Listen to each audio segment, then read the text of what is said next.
Okay, everything was going great, but you had aspirations of making the Olympic team for Yeah. 2004. Yeah. But in 2003, you're at a bank. I guess there's a robbery. Bang, bang.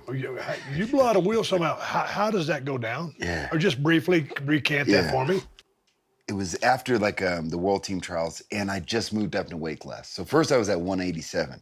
I was cutting all the way down to 187. Couldn't do it anymore. Moved up to 211, and that's where I felt good.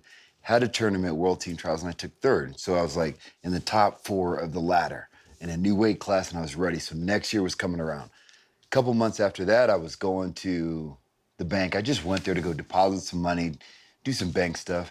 And how the tellers work, the tellers are kind of like around it, and everybody comes and they say, all right, come here, come here. So I got into the back of the line. As soon as I got into well, first when I walked in, 3 guys were standing on the side. Now that I look back at it, it was kind of stupid.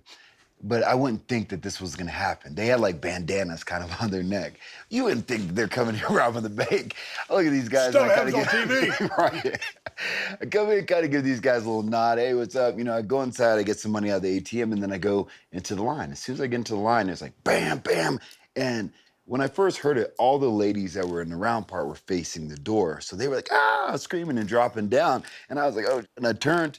And when I turned, I later found out because I saw the video, like the bullet kind of went right over. Because the guy, when he kicked open the door, I don't know if it was reflex and he shot or if he really wanted to shoot. I don't know what it was.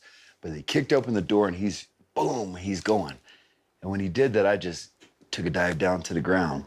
As soon as I hit the ground, it was like a thud and just pure panic. I was shaking, but I was like, I almost felt like I was trying to push myself through the concrete, like trying to disappear and be calm. And then I heard another shot and I moved forward a little bit and I was like, no, don't move, relax.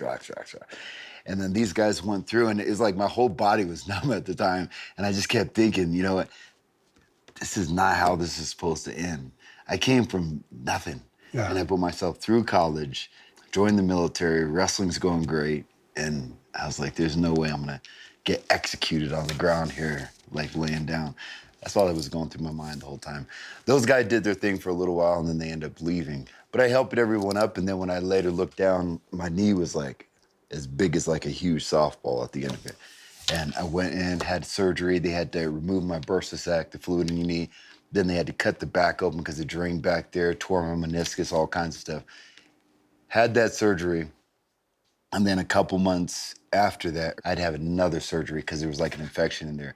And that basically just ended not ended my amateur wrestling career, but I would not have been able to go to the Olympic trials. It was just too close. So the window closed.